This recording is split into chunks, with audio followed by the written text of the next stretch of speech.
Hello friends! Today you're welcome to Scratchit with Prime. We're talking about another wonderful block in the motion category called turn 15 degrees. Now we all know what's the meaning of turn 15 degrees, and if you look at the arrow there, it is well explanatory. That means it is going in the clockwise direction.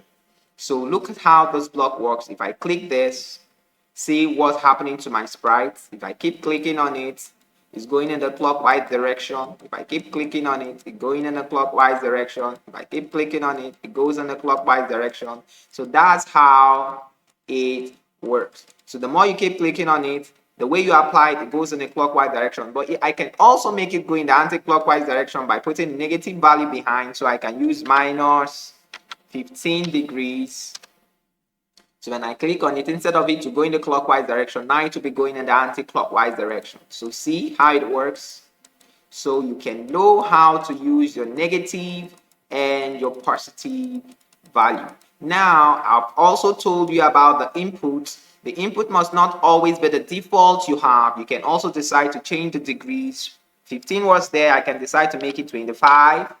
And you see what happens. Now it's positive, so it has to go in the clockwise direction. So watch, but now it is faster than before. So don't forget, that's how it works. Subscribe to this channel, like and share this video, and we'll see you next time. Bye for now. It is Scratchit with Prime. Don't forget, subscribe to this channel.